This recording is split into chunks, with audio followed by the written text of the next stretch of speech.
Donc, s'agissant de l'homme, Alassane Ouattara, le président Alassane Ouattara, c'est quelqu'un que j'ai essayé un peu de cerner. C'est quelqu'un, quand il dit je vais à gauche, en fait, il ne va pas à gauche, il va à droite. S'il vous dit que je recule, ne reculez pas. Préparez déjà d'avancer. S'il vous dit je ne suis pas candidat à l'élection, je ne me positionne pas par rapport à la prochaine élection présidentielle, sachez bien qu'il va se positionner. Quand il a pris la décision de désigner le feu Gon Coulibaly, paix à son âme, je voulais rappeler que je suis chrétien, catholique, et ma religion me permet aujourd'hui de présenter une pensée à cet homme d'État qui est mort il y a quelques jours, quelques mois. Le docteur Alassane Ouattara savait ce qu'il faisait au mois de mars. Que voulez-vous dire concrètement? Vous n'allez pas me dire que... Il savait qu'en désignant M. Gon Coulibaly, le défunt ne devait pas tenir. Il maîtrisait bien son bilan de santé. Il savait que c'est quelqu'un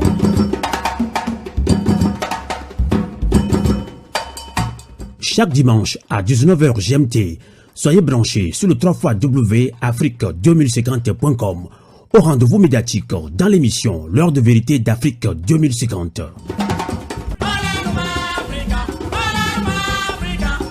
Docteur Jean-Aimé Mouketchou reçoit en direct celles et ceux qui font l'actualité politique, diplomatique, économique, sociale et culturelle de l'Afrique et dans d'autres continents avec un panel riche des intervenants.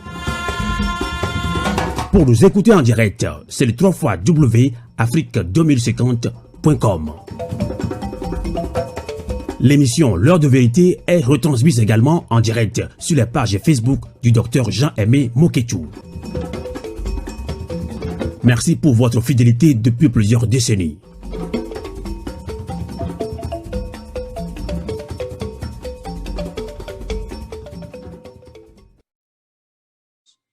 Au cheikh Boakari Fofana et à Monseigneur Pierre-Marie Coty, deux hommes de Dieu, défendeurs des valeurs d'amour, de tolérance et de fraternité. Je pense également au Premier ministre Amadou Gon Coulibaly, homme d'État et de grande compétence, modèle de loyauté, d'ardeur au travail et d'abnégation. L'émotion de sa disparition brutale le mercredi 8 juillet 2020 est encore vive. Cependant, son dévouement et son amour pour la Côte d'Ivoire ont été tels que nous devons poursuivre avec détermination tous les chantiers pour lesquels il a œuvré avec énergie durant des années. L'hommage national et international qui lui a été rendu est la reconnaissance de sa valeur et des sacrifices consentis pour notre pays. Puisse l'âme de tous nos défunts reposer en paix. Mes chers compatriotes, la célébration de ce 7 août 2020 devait être une occasion de grande allégresse. Nous avions envisagé d'en faire un moment mémorable avec un grand défilé militaire et civil à Yamoussoukro, notre capitale politique. Un défilé de toutes les forces vives de la nation pour illustrer les progrès réalisés par notre pays au cours de ces dernières années. Malheureusement, la crise sanitaire liée à la pandémie de coronavirus, COVID-19, a durement éprouvé la Côte d'Ivoire, à l'instar de la quasi-totalité des pays du monde. Face à cette réalité, nous avons décidé de limiter la célébration de la fête de l'indépendance 2020 à une cérémonie symbolique de prise d'armes sur l'esplanade du palais de la présidence de la République. En effet, la pandémie de coronavirus a entraîné le ralentissement des activités économiques, des pertes d'emplois dans le secteur privé et une baisse importante des revenus dans le secteur informel. Les conditions de vie des ménages vulnérables se sont détériorées. Le taux de croissance du PIB, initialement prévu à 7% en cette année 2020, pourrait connaître une baisse importante pour ressortir à 0,8% si la crise perdure jusqu'à la fin de l'année. Nous demeurons cependant optimistes, car les bases de notre économie sont solides. Le gouvernement a d'ailleurs réagi promptement avec la mise en place du plan de riposte sanitaire d'un montant de 95 880 milliards de francs CFA pour juguler la progression de la maladie et d'un plan de soutien économique, social et humanitaire de 1 700 milliards de francs CFA. Ces plans bien dimensionnés et adaptés à la structure de notre société permettent à la Côte d'Ivoire de contrôler cette pandémie et d'accompagner les populations et les entreprises impactées par la crise.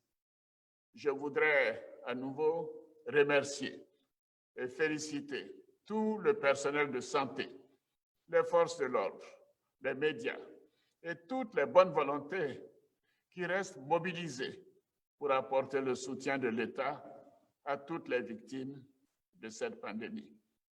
Je m'incline devant la mémoire des disparus. Je réitère mes sincères condoléances à leurs familles. Les chiffres récents communiqués par le comité de veille, présidé par le ministre de la Santé et de l'Hygiène publique, montrent que même si les cas de contagion diminuent, cette maladie est encore une réalité. La pandémie n'est malheureusement pas terminée. Je vais donc appeler à nouveau chaque Ivoirien et chaque Ivoirienne, chaque habitant de notre pays à la responsabilité et à la discipline en appliquant les gestes barrières, bien que les mesures de restriction aient été levées. Il y va de la vie de chacun d'entre nous.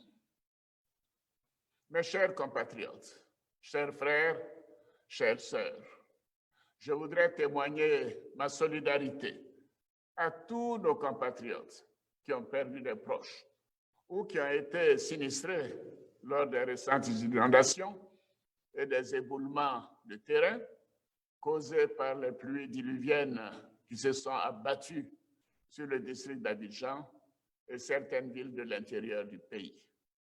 Je salue à nouveau la mémoire, le courage et l'engagement de tous nos vaillants soldats qui ont perdu leur vie en défendant la patrie au cours de l'attaque du poste mixte armée-gendarmerie de Kafolo.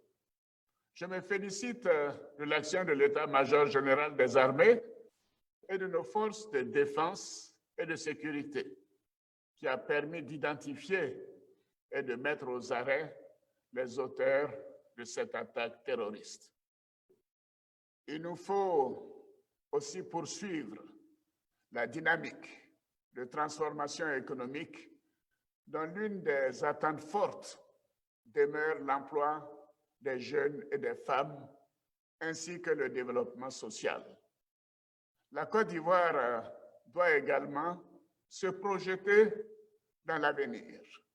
C'est pourquoi le gouvernement s'attelle à parachever la programmation et la planification stratégique à travers notamment la finalisation de l'étude diagnostique et stratégique Côte d'Ivoire 2030, le plan national de développement PND 2021-2025 et le plan d'investissement public PIP 2021-2023.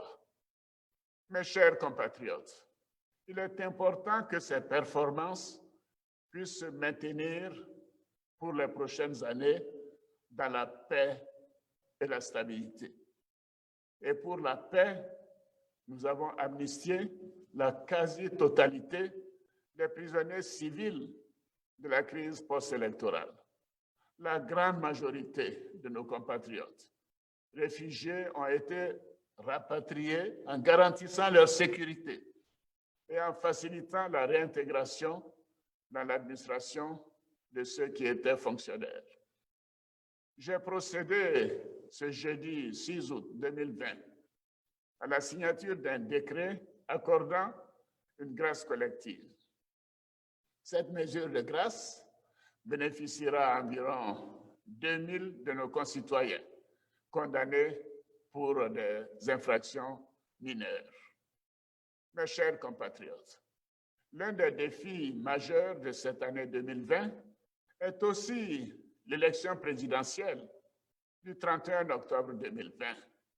Il est impératif que cette échéance électorale soit respectée pour ancrer la démocratie dans notre pays.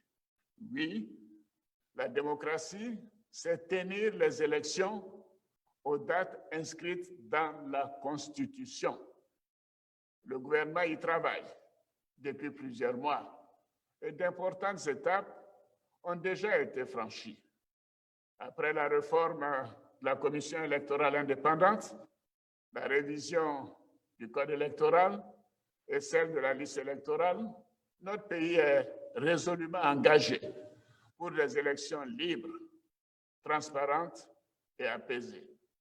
La récente décision de la Cour africaine des droits de l'homme et des peuples ne remet pas en cause la loi instituant la CEI. À cet égard, je salue la participation de toute l'opposition aux structures de la CEI à la suite de cette décision. L'objectif du gouvernement est que ces élections nous permettent de refermer définitivement les pages sombres de notre histoire récente et qu'aucun d'entre nous ne souhaite revivre.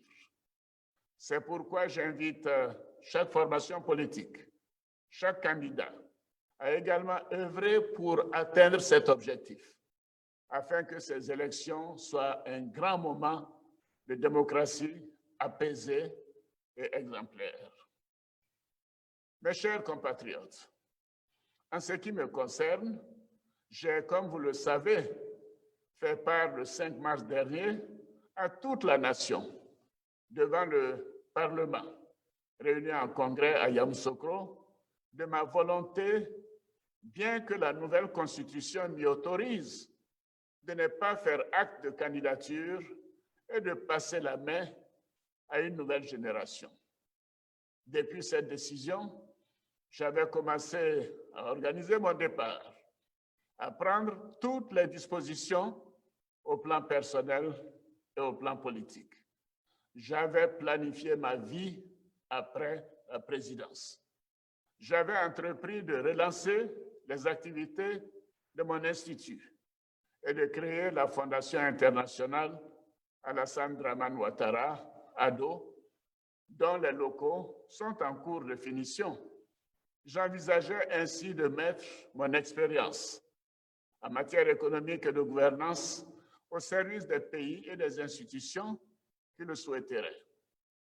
Au plan politique, ma décision avait abouti à la désignation le 12 mars 2020 d'un candidat, chef d'équipe de cette nouvelle génération, de cadres compétents et dévoués, à même de préserver les acquis de notre pays en matière de paix et de progrès.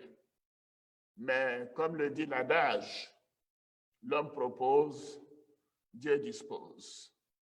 Les récents événements tragiques avec le décès du Premier ministre Amadou Gon Coulibaly laissent un vide au niveau de l'équipe que j'avais mise en place pour poursuivre et consolider le programme de développement économique et social pour lequel vous m'avez fait confiance. Par ailleurs, le calendrier très serré, à peine 3 mois avant l'élection présidentielle. Les défis auxquels nous sommes confrontés pour le maintien de la paix, la sécurité nationale et sous-régionale, ainsi que la nécessité de juguler la crise sanitaire. Le risque que tous les acquis, après tant d'efforts et de sacrifices consentis par toute la population, soient compromis. Le risque que notre pays recule dans bien des domaines. Tout cela m'amène à reconsidérer ma position. Face à ce cas de force majeure et par devoir citoyen, j'ai décidé de répondre favorablement à l'appel de mes concitoyens me demandant d'être candidat à l'élection présidentielle du 31 octobre 2020. Je suis donc candidat à l'élection présidentielle du 31 octobre 2020. Je peux vous assurer que cette décision mûrement réfléchie est un devoir que j'accepte dans l'intérêt supérieur de la nation, afin de continuer de mettre sans relâche mon expérience au service de notre pays. Compte tenu de l'importance que j'accorde à mes engagements et à la parole donnée, cette décision représente un vrai sacrifice pour moi, que j'assume pleinement par amour pour mon pays. Par cette décision, je vais aussi prendre le temps d'achever de préparer la relève. J'entends également renforcer les actions de rassemblement et de réconciliation de tous nos compatriotes. Mes chers compatriotes, chers amis de la Côte d'Ivoire, pour terminer, je voudrais indiquer qu'en dépit du contexte très particulier, la commémoration du 60e anniversaire de l'indépendance.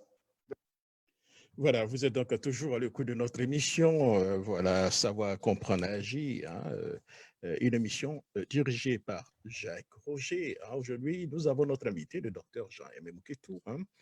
Il est docteur en géographe, voilà, gabonais.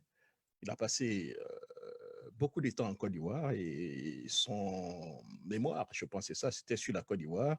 Et depuis pratiquement 12 ans, le docteur Mouketou a une vue assez directe de la politique ivoirienne et il fait beaucoup d'analyses. Il avait même prédit que M. Ouattara allait être candidat à cette élection présidentielle depuis pratiquement, je crois, 4 ans. 4 ans. Voilà, aujourd'hui, c'est chose faite. M. Alassane Dramane Ouattara est candidat à l'élection présidentielle en 2020, octobre 2020. Et c'est pour voir exactement qu'est-ce que le docteur Mouketou en pense. Docteur Mouketou, comment allez-vous, docteur? Bien, bonjour Jacques, je vais très bien du côté de la santé, mais quand je regarde la situation politique, économique de notre grand continent qu'on appelle Afrique, je ne me porte pas bien. Cette Afrique qui regorge beaucoup de jeunes, de plus de beaucoup de jeunes, et qui regorge de nombreuses richesses du sol et du sous-sol. Mais malheureusement, malgré ces avantages, nous n'arrivons pas à décoder sur la bonne voie. Et voilà, donc je me porte bien au niveau de la santé, mais je pense bien à ce qui se passe dans notre continent. Merci beaucoup, docteur Jean-Aimé Mouketou. De toute façon, vous n'êtes pas surpris. Vous avez prédit la candidature de M. Alassane Dramane Ouattara. Sur quoi vous vous êtes fondé? Est-ce qu'aujourd'hui, ces choses faites, est-ce que vous êtes quand même un peu déçu? Vous auriez vraiment voulu que ça soit le contraire? Écoutez, je ne suis pas surpris par cette décision du docteur Alassane Ouattara qui a décidé aujourd'hui, à la veille du 60 ans d'indépendance, je pense, de votre pays, c'est bien ça, de déclarer sa candidature après avoir renoncé à cette candidature en mars dernier. Personnellement, je ne suis pas surpris. Vous savez, être ébobie face à ces genres de situations, c'est qu'on ne maîtrise pas, ceux qui sont ébobis, c'est qu'ils ne maîtrisent pas exactement les hommes politiques de nos différents pays. Vous m'avez présenté comme étant originaire du Gabon. Oui, je suis originaire du Gabon, mais je connais assez bien votre pays parce que j'ai vécu dans ce pays et si vous lisez ma thèse de doctorat sur les politiques institutionnelles et organisation des territoires productifs, vous allez voir que j'avais pris le cas des institutions de régulation des matières premières, à l'instar de l'institution qui s'occupe de la gestion du cacao ivoirien. Donc, s'agissant de l'homme, Alassane Ouattara, le président Alassane Ouattara, c'est quelqu'un que j'ai essayé un peu de cerner. C'est quelqu'un, quand il dit « je vais à gauche », en fait, il ne va pas à gauche, il va à droite. S'il vous dit que « je recule », ne reculez pas. Préparez déjà d'avancer. S'il vous dit « je ne suis pas candidat à l'élection, je ne me positionne pas par rapport à la prochaine élection présidentielle », sachez bien qu'il va se positionner. Quand il a pris la décision de désigner le feu Gon Coulibaly, paix à son âme, je voulais rappeler que je suis chrétien, catholique, et ma religion me permet aujourd'hui de présenter une pensée à cet homme d'État qui est mort il y a quelques jours, quelques mois. Le docteur Alassane Ouattara savait ce qu'il faisait au mois de mars.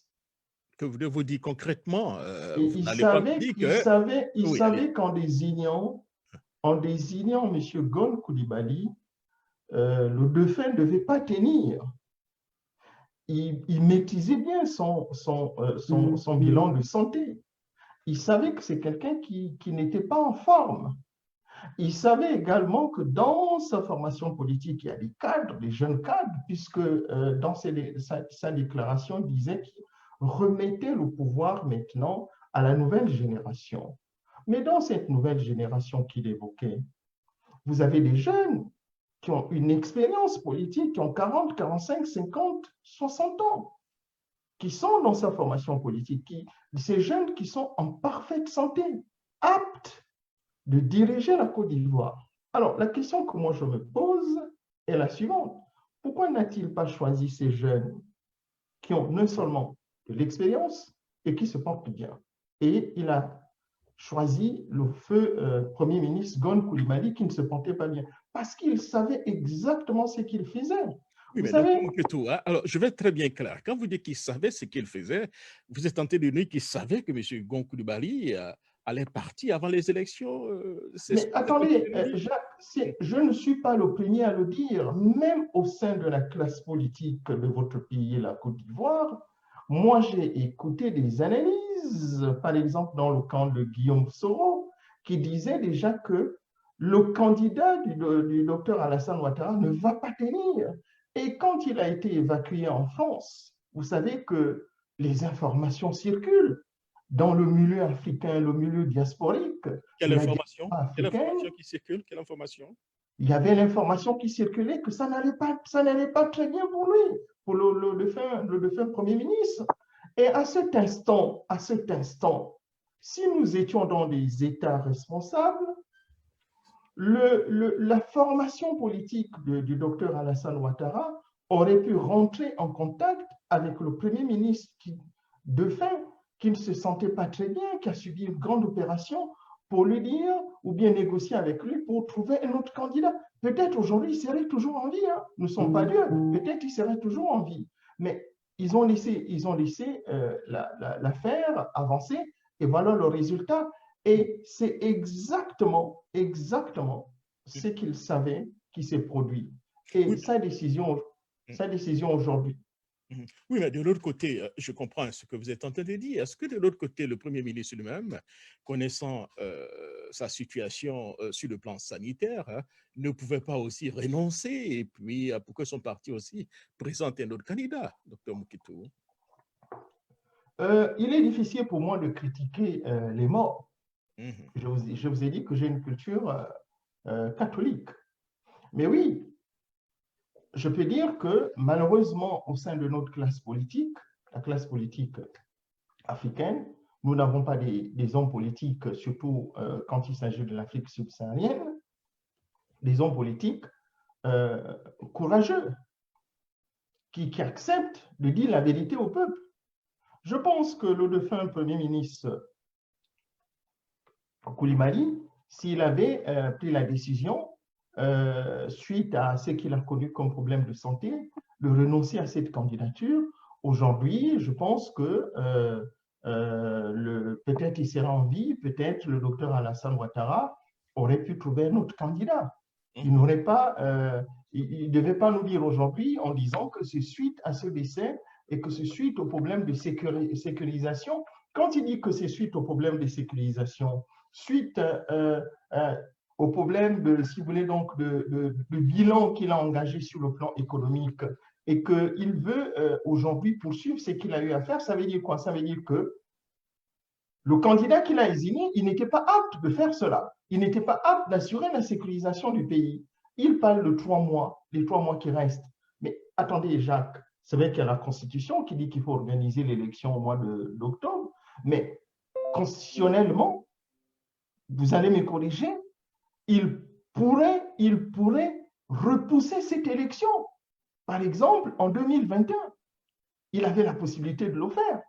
Vous voyez, donc les raisons qu'il nous donne aujourd'hui pour se représenter, pour briguer un 3e mandat, je pense que ce sont des raisons qui ne tiennent pas politiquement. Oui, mais quand politiquement, il dit... ça ne tient pas. Ça veut dire quoi? Ça veut dire que Jacques, au sein de sa formation politique... Il a tenté de répondre à cette question. Il a dit qu'en démocratie, il faut respecter donc la Constitution et que c'est inscrit dans la Constitution que les élections doivent se tenir le dernier dimanche du mois d'octobre. Alors donc, voilà, ils se sentent donc obligés d'organiser ces élections. Qu'est-ce que vous en pensez? Je n'ai pas bien saisi la question parce qu'en fait, lui, il a donné ses raisons. Moi, j'ai noté, par exemple, pourquoi il se représente? C'est pour, si vous voulez, donc, rassurer, si vous voulez, donc la communauté, j'essaie de synthétiser, la communauté nationale et internationale sur la menace terroriste. Et il n'y a que lui qui peut résoudre ce problème de menace terroriste. Ensuite, il parle de la protection des populations. Donc, il n'y a que lui, en seul homme d'État dans sa formation politique, qui peut assurer la sécurité des populations. Il parle aussi de la gestion du pays, de la Côte d'Ivoire qu'il a connecté sur la voie de développement. Mais arrêtons-nous un instant. Monsieur Jacques Auger, il y a des présidents dans ce monde qui ont posé des actes positifs, qui ont connecté leur pays sur la voie de la pacification, la voie de l'industrialisation, et arrivés au terme de leur mandat, ils sont partis et ils ont laissé la gestion du pays à d'autres hommes d'État. Vous voyez? Donc, les raisons qu'il donne, il va pacifier le pays. Ensuite, il veut relancer l'économie ivoirienne qu'il a déjà commencé. Ça veut dire aussi qu'il n'y a pas des hommes politiques qui peuvent bien le faire. Non, moi, je pense que ce sont des raisons qui ne tiennent pas, M. Jacques Auger.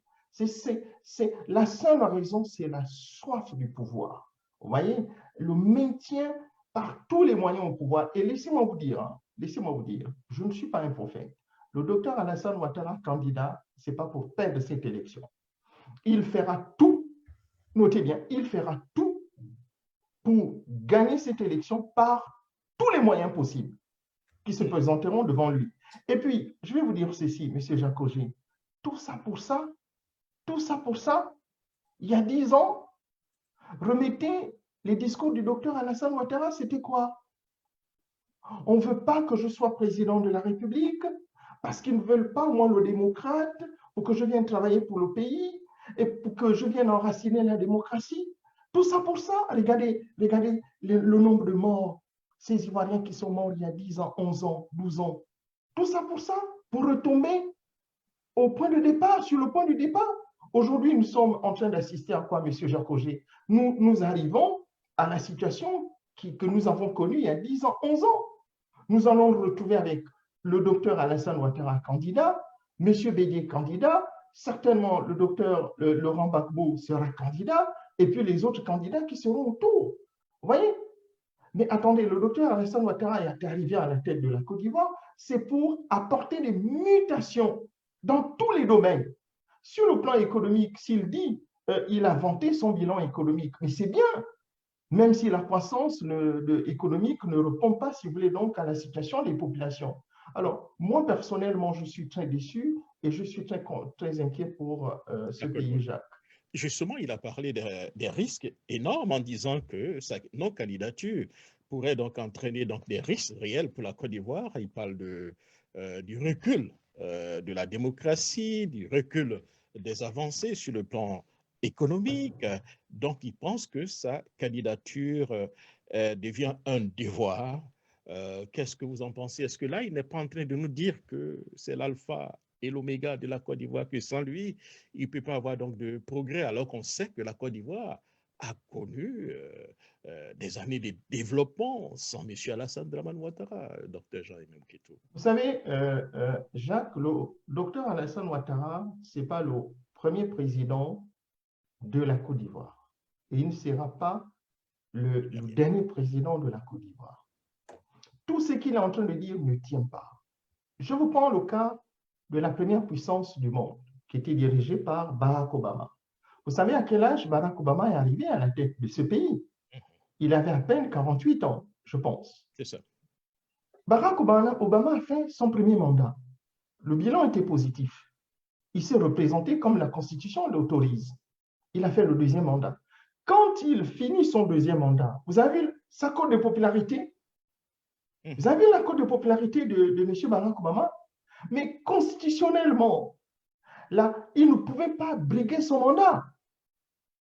Et après avoir fini son deuxième mandat, et après la présidence, le premier mandat du président actuel des États-Unis, et avez-vous entendu Barack Obama dire que moi je reviens pour me représenter à l'élection présidentielle? Non, il ne peut pas le faire. Et pourtant, il est encore jeune hein, et très populaire. Mais pourquoi nos chefs d'État veulent en fait nous prendre, nous, les citoyens lambda? Pourquoi ils veulent nous prendre pour des imbéciles, vous me permettez l'expression? Pourquoi veulent-ils nous, quand ils s'adressent à nous, c'est comme s'ils s'adressaient aux gens qui ne réfléchissent pas. Tout ce que le docteur Alassane Ouattara dit ne tient pas. Ça ne se justifie pas, cette candidature. Et moi, personnellement, en tant qu'être humain, je suis inquiet pour lui. Je suis inquiet pour lui.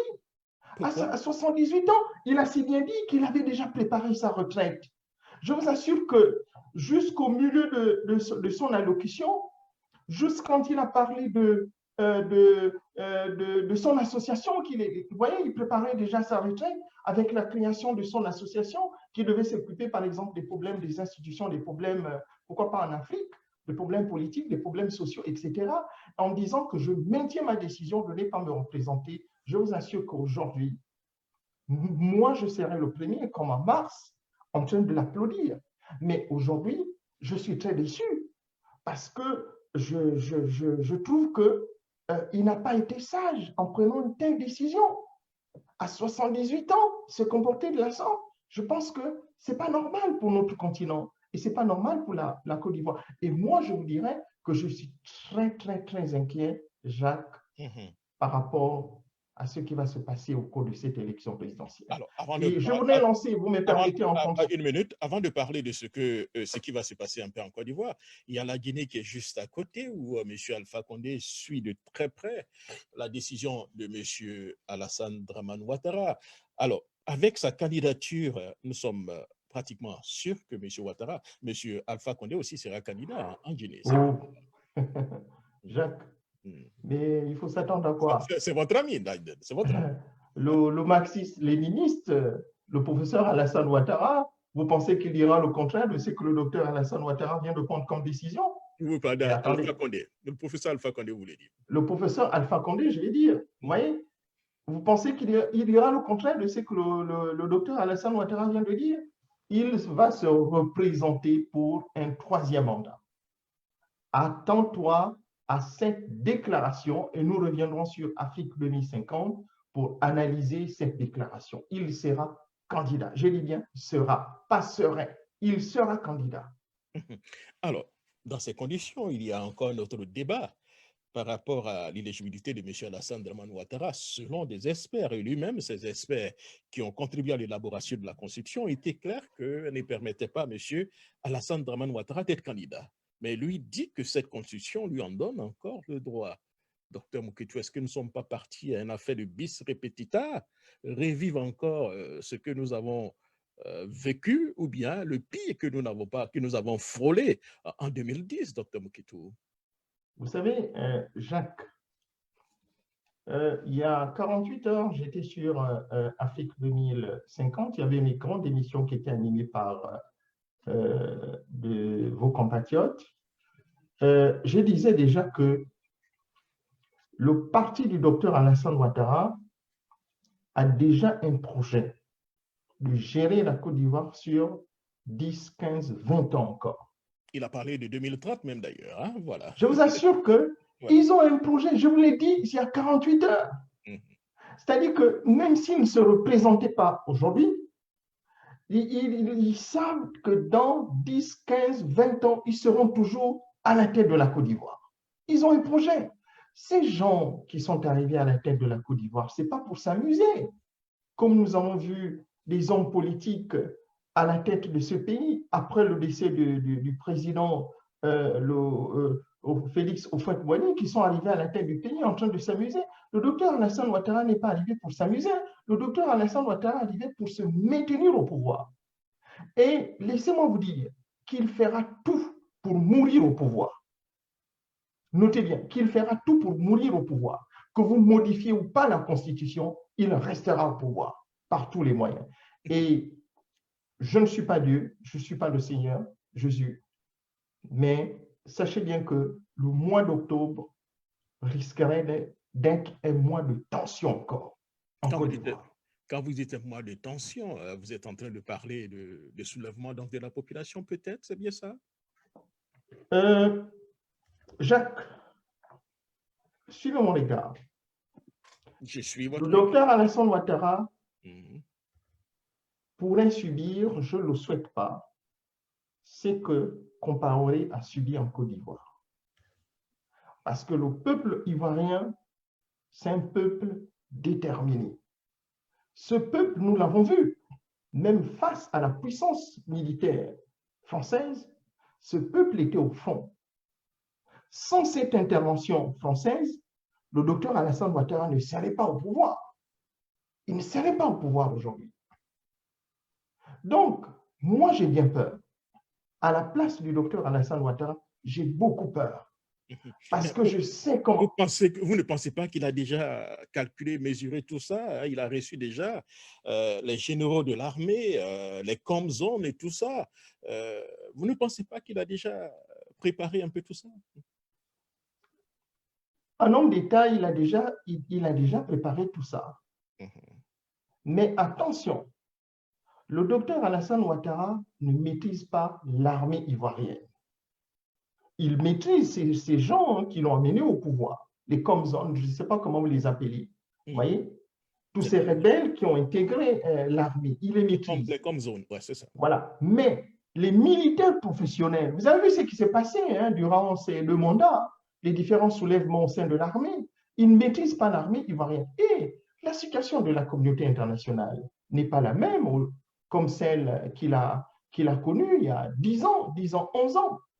Aujourd'hui, je ne vois pas la France mobiliser l'armée française comme ça a été sous le président Nicolas Sarkozy. Je ne vois pas le président Emmanuel Macron, qui a 600 jours de l'élection présidentielle, mobiliser son armée pour aller intervenir dans la situation, dans le bourbier ivoirien qui se prépare. Je ne vois pas. Justement, docteur Mouketou, par rapport un peu à ça, c'est que M. Alassane Dramane Ouattara n'écoute que la France. Il y a aussi la pression donc, des États-Unis en fonction des informations que nous avons. Les États-Unis sont opposés donc à un 3e mandat. À un moment donné, la France avait donné sa position quand M. Ouattara a décidé de ne pas se représenter. Après moult hésitations et puis avec tout ce que nous sommes en train de voir, est-ce qu'on ne peut pas dire qu'il y a eu peut-être le hockey quelque part Il n'y a pas eu de hockey. En tout cas, du côté des États-Unis, je ne pense pas qu'il y a eu de hockey avec le président actuel qui est en train de tout faire pour être réélu. Le hockey qui peut se manifester au niveau des États-Unis avec le président Donald Trump, c'est un jour, pourquoi pas intervenir en Côte d'Ivoire de manière brutale. Je ne le souhaite pas. Du côté de la France, moi, je pense que il faut qu'on s'arrête un moment. Il faut pas qu'on dise toujours que les mots qui minent nos pays viennent toujours du côté de la France politique. Nous sommes les premiers responsables de nos malheurs. Aujourd'hui, en écoutant l'allocution du docteur Alassane Ouattara, le docteur Alassane Ouattara n'est pas français. Il est président de la République de Côte d'Ivoire. Il a 78 ans. La décision qu'il a prise pour se représenter pour la 3e fois à l'élection présidentielle, c'est d'abord sa décision. Ce n'est pas la décision de la classe politique française. Vous voyez? Parce qu'à un moment donné, il faut que nous, Africains, nous prenions nos responsabilités, même si nous avons des amis à l'extérieur. Écoutez, M. Jacques Roger, là où nous sommes, nous nous connaissons depuis 10, 13 ans. Mais moi, je ne peux pas vous conseiller en vous disant, par exemple, prenez vos armes, allez-y bombarder la Côte d'Ivoire. À un moment donné, vous allez me dire, mais écoutez, docteur Nketou, ce que vous me conseillez, ce n'est pas normal, moi je ne le ferai pas. Vous voyez? Donc, c'est une décision d'abord ouattariste, ce n'est pas une décision française. Vous voyez? N'accusons pas toujours l'extérieur face à nos problèmes. Nous sommes les premiers responsables de nos malheurs en Afrique, Jacques. D'accord, alors bon, je vous comprends parfaitement. Dans ces conditions, docteur Nketou, certaines personnes disent que M. Ouattara, depuis qu'il a la tête donc, de ce pays, il a eu l'avantage de diriger ce pays sans tellement de remous, que le peuple ne s'est pas réellement prononcé, qu'il a réussi à intimider donc le peuple. Le peuple ne s'est jamais rarement soulevé contre M. Alassane Dramane Ouattara. Est-ce que vous ne pensez pas que tout ceci montre à M. Ouattara qu'il contrôle la Côte d'Ivoire et qu'il peut faire tout ce qu'il veut? D'ailleurs, il a changé la Constitution à plus de 2 ou 3 fois. Il a changé la Constitution, je dirais, 1 fois. Il a changé des articles 2 ou 3, 4 fois, uniquement pour qu'il soit aujourd'hui, qu'il ait aujourd'hui un 3e mandat. Est-ce qu'on ne peut pas dire que M. Ouattara, dans sa tête, ou bien dans la tête des militants du RDR, ils se disent qu'ils contrôlent déjà la Côte d'Ivoire? Vous savez, aucun homme, Jacques, quel que soit le pays, aucun homme ne peut dire qu'il contrôle son pays, à 100%. Que vous soyez président de la République, ministre de l'Intérieur, chef d'un parti politique, médecin, vous ne pouvez pas dire que vous contrôlez votre pays. Personne ne contrôle la Côte d'Ivoire. Il y a un seul être qui contrôle la Côte d'Ivoire, c'était le peuple ivoirien. Vous savez, toutes les décisions qui ont été prises par le docteur Alassane Ouattara, ce n'est pas le premier. Si vous allez en Europe de l'Est, quand on parlait du bloc de l'Est, le bloc communiste, de telles décisions ont été prises. Vous avez vu ce qui s'est passé en Pologne? C'était un régime plus dur que le régime du docteur Alassane Ouattara. Vous avez vu ce qui s'est passé au Burkina Faso? Les différentes décisions qui ont été prises par Blaise Compaoré, c'est presque les mêmes décisions. Vous avez vu ce qui s'est passé dans plusieurs pays de l'Afrique? Quand le peuple dit non, c'est non, vous ne pouvez pas. Vous pouvez, quel que soit, comme on le dit, la puissance militaire qui peut se présenter devant le peuple, surtout de nos jours, avec ce problème de crise sanitaire. Je ne vois pas le docteur Alassane Ouattara devant la situation de pandémie actuelle se comporter en chef de guerre contre son peuple. Mais s'il le fait, vous allez voir. Vous aviez dit vous allez voir, pardonnez-moi, Jacques. Vous aviez dit tout à l'heure qu'il utilisera tous les moyens pour rester donc au pouvoir. Donc, dans il va utiliser, je l'ai dit, je ne me contredis pas, il va utiliser tous les moyens pour se maintenir au pouvoir. Mais qu'il sache bien qu'à ses côtés, il y a le peuple. Oui, même si ce peuple aujourd'hui... Le peuple a besoin d'un leader. Et les leaders charismatiques comme M. Laurent Gbagbo, comme Charles Blé Goudé, comme Soro Guillaume, sont maintenus en exil.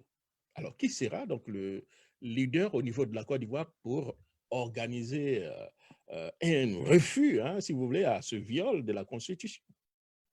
Vous êtes en train d'appuyer ce que je disais, c'est que le docteur Alassane Ouattara a préparé sa 2e candidature en éloignant tous ces que vous venez de citer. Mais attention, il y a un leader qu'il néglige, qui a 86 ans aujourd'hui. C'est celui qu'on appelle Henri Konan Bédié. Henri Konan Bédié, attention, il est plus résistants que les 3 premiers que vous venez de citer. En quoi faisant? En quoi faisant? Dites au docteur Alassane Ouattara de prendre son armée, d'aller entourer la résidence du président Kona Bédié. Vous allez voir que le président Kona Bédié, il ne sortira pas de sa résidence. Il ne va pas fouiller. Parce que lui, il n'a rien à perdre. Hein. Lui, il sait ce qu'on entend par le pouvoir. Oui, lui, son objectif, oui, Monsieur Henri Kona Bédié peut donner des ordres, mais à son âge, on ne le voit pas quand même aller participer à des manifestations ou bien à une résistance. Est-ce que ça ne sera pas vraiment, si vous voulez, ces actions ne seront pas un peu limitées entre 4 murs? Non. Vous savez, quand on est leader, on n'est pas obligé, contrairement à ce que beaucoup pensent, d'être au front. Un leader, vous avez le général de Gaulle. Est-ce que le général de Gaulle était au front? Le général de Gaulle était à l'extérieur. Là, vous avez un homme d'État, un ancien président de la République, qui n'est pas à l'extérieur, qui est à l'intérieur. Et vous regardez son âge, mais l'âge ne veut rien dire. Sachez bien que le président Bédié est plus en forme que certains d'entre nous, qui avons 40, 50 ans. Vous voyez, il est plus en forme. Et c'est quelqu'un, ceux qui disent que le président Bédié est plus âgé, c'est qu'il va enterrer beaucoup de jeunes qui disent qu'il est vieux. Il va même assister à leur cérémonie de deuil. Vous voyez? Donc, faites attention, monsieur Jacques Augier, vous me permettez. Faites attention quand on fait des analyses sur les personnes âgées. Les personnes âgées, ce sont des gens qui ont l'expérience. Monsieur Bédié, il sait ce qu'il fait. Monsieur Bédié, tout ce que je voulais dire, c'est que face à la situation actuelle, face à la 3e candidature du docteur Alassane Ouattara, il faut que toute la classe politique ivoirienne se retrouve, pourquoi pas, dès demain. Justement, c'est la question que j'allais vous poser. Hein. Qu'attendez-vous réellement de M. Henri Kona Bédié? Si vous étiez son conseiller, qu'est-ce qu'il doit faire immédiatement, selon vous? Immédiatement, dès demain, il faudrait qu'il convoque une réunion d'urgence de toute l'opposition ivoirienne décidée vraiment pour le changement et l'alternance en Côte d'Ivoire. Tous les leaders qui vont dans ce sens. Pas des candidatures opportunistes pour accompagner la candidature du docteur Alassane Ouattara, ceux qui sont déterminés pour l'alternance et le changement, qu'ils convoquent ces leaders et qu'ils créent une coalition avec un projet de société. Programme de société qui devrait aller dans le sens, si vous voulez donc, de la prise de pouvoir sous forme de transition. Parce que M. Bédié, en fait, c'est un président de transition qui se présente. M. Bédié ne viendra pas pour rester 10 ans au pouvoir. M. Bédié viendra pour rétablir la démocratie, même si le docteur Alassane Ouattara dit qu'il a connecté la Côte d'Ivoire sur la voie de la démocratisation. Non, il n'a pas connecté parce s'il l'a fait, aujourd'hui, il ne serait pas candidat.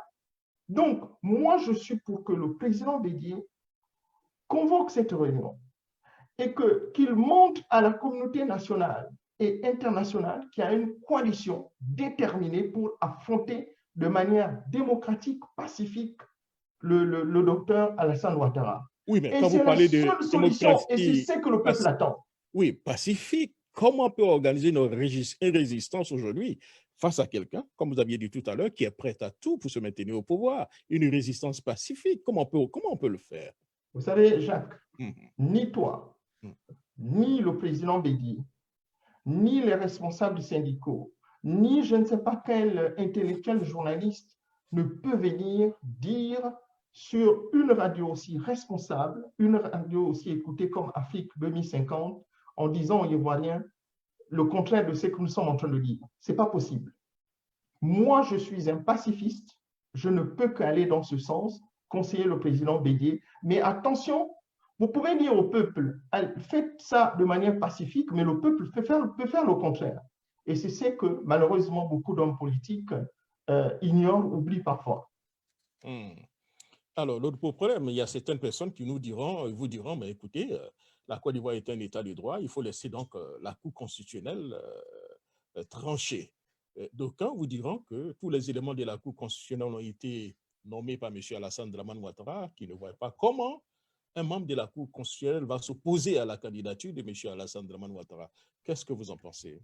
Non, il ne pourra pas. il ne pourra pas. Aucun membre de la Cour constitutionnelle ou bien du milieu judiciaire ne pourra s'opposer à la candidature du docteur Alassane Ouattara. Vous savez qu'en ce moment, c'est la politique de la force. Hein. Je ne vois pas un magistrat aujourd'hui lever son bout de doigt en disant que je ne veux pas entendre parler de la candidature du docteur Alassane Ouattara. Donc, la balle est plutôt du côté du peuple. Parce que quand on parle des membres de la Cour constitutionnelle ou bien des magistrats, ce sont des gens du peuple.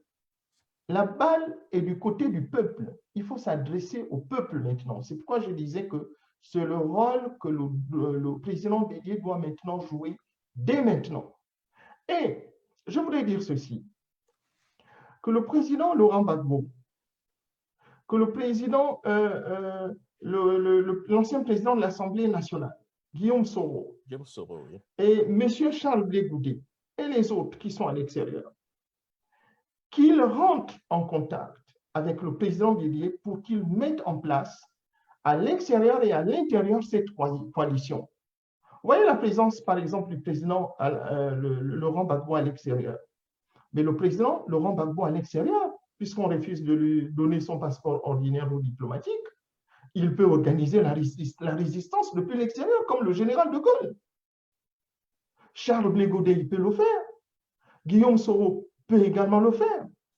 Il ne faudrait pas qu'il reste assis en disant qu'il y a le président Bédié qui doit le faire, même étant à l'extérieur, qui se comporte comme le général de Gaulle. Face au nazisme, je ne dis pas que M. Alassane Ouattara, c'est un nazi, mais c'est quelqu'un qui veut se maintenir au pouvoir par tous les moyens, donc il faut que cette résistance s'organise. Même à l'extérieur, il faut une résistance structurée à l'intérieur et une résistance aussi organisée à l'extérieur. Et cette résistance de l'extérieur, il faudrait qu'elle soit dirigée par les hommes politiques que je viens de citer, Jacques Auger. Merci beaucoup, docteur Jean-Aimé Moukétou. Avant de vous laisser partir, hein, docteur Moukétou, je vais vous laisser vous adresser au peuple ivoirien qui vous suit. Ils sont très, très nombreux d'abord sur les différents nos réseaux. Hein, ils sont très, très nombreux. Je vais vous laisser vous adresser au peuple ivoirien. Allez-y, docteur Moukétou. Bien, merci Jacques pour cet instant que tu m'accordes. Je voulais dire ceci à mes sœurs et frères de la Côte d'Ivoire, sans distinction, y compris ceux qui soutiennent le docteur Alassane Ouattara. L'Afrique, c'est notre continent. Nous sommes des Africains. Personne d'autre ne viendra développer notre pays, notre continent. Personne d'autre. Ce n'est pas un Asiatique, ce n'est pas un Européen, ce n'est pas un Américain qui viendra, ce n'est pas ces gens-là qui viendront développer notre continent. Ce ne sont pas ces gens-là qui viendront enraciner la démocratie dans nos différents États, dans les 54 États de l'Afrique. C'est nous-mêmes les Africains. Donc, peuple ivoirien, quand je dis peuple ivoirien, il n'y a pas de distinction, y compris, je reprends, les partisans du docteur Alassane Ouattara. Pensons d'abord à la Côte d'Ivoire. Arrêtons de penser d'abord au bout de notre nombril. Ne regardons pas le bout de notre nombril. Regardons d'abord les intérêts de la Côte d'Ivoire. Et par conséquent, il faut dire au docteur Alassane Ouattara, docteur Alassane Ouattara, vous avez tout. Vous avez fait vos études. Vous avez souffert même quand vous étiez étudiant. Vous avez fait des petits boulots. J'ai lu ce que vous avez pu faire aux États-Unis. Vous avez travaillé dans des grandes instances internationales. Vous avez tout ce qu'il faut. Vous avez l'argent. Vous avez une belle femme. Vous avez des beaux enfants. Vous voyez, vous avez été 2 fois à la tête de la Côte d'Ivoire, 2 mandats. Mais qu'est-ce que vous cherchez? Sortez par la grande porte. Là, je m'adresse à vous comme un petit frère. Sortez par la grande porte. Il n'est pas trop tard que vous reveniez sur votre décision. Vous savez, moi, ce qui m'anime aujourd'hui, je me mets à votre place. J'ai bien peur. Parce que le pouvoir en Afrique est comme une drogue. Et celui qui est à la tête de l'État ne voit pas le danger arriver. N'écoutez pas tous les vautours qui sont autour de vous, qui vous disent « allez-y, allez-y ». Ceux-là, ils sont là pour défendre leurs intérêts. Ils ne sont pas là pour défendre votre santé. Ils ne sont pas là pour protéger vos enfants. Ils ne sont pas là pour protéger votre femme. Ils ne sont pas là pour protéger le peuple ivoirien. Ils sont là pour défendre leurs intérêts. Donc, moi, ce que je voulais vous dire, docteur Alassane Ouattara, c'est de se ressaisir. Vous savez, le pouvoir, c'est rien. 2 fois président de la République avec tout ce que vous avez comme expérience. Mais mon Dieu, quel pouvoir que vous avez eu. Laissez comme vous avez pris cette décision, la nouvelle génération gérer la Côte d'Ivoire. Vous voyez? Et les gens vont vous applaudir. Moi, je serai le premier devant en train de vous applaudir. Donc, peuple ivoirien, face à cette situation, vous savez, comme je disais, personne ne viendra développer le continent africain à notre place. Personne ne viendra développer la Côte d'Ivoire à votre place. Personne ne viendra enraciner la démocratie en Côte d'Ivoire à votre place. Peuple ivoirien, la balle est de votre côté. Et je voudrais vous dire, il y a un homme d'État qui peut organiser cette résistance, qui peut se battre pour enraciner la démocratie dans votre pays, qui peut tout faire pour laisser une Côte d'Ivoire en paix. Et cet homme d'État s'appelle Henri Konan Bédié. Et c'est pourquoi je voudrais, s'il vous plaît, peuple ivoirien, vous supplier de vous mettre derrière ce monsieur, de manière pacifique.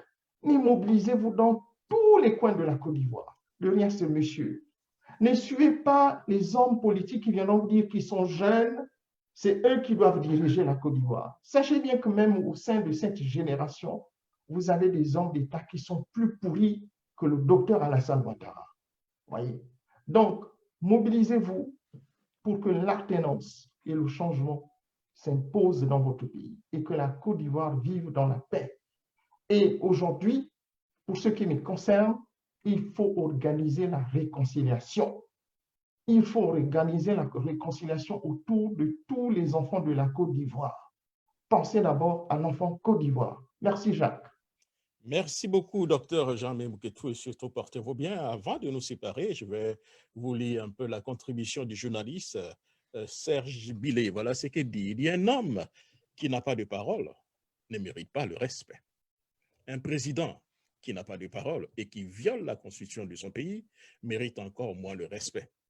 J'avais dit il y a 11 ans à l'historienne Henriette Diabaté, qui m'avait convié dans son bureau pour vanter les mérites de M. Alassane Dramane Ouattara et espérer mon ralliement.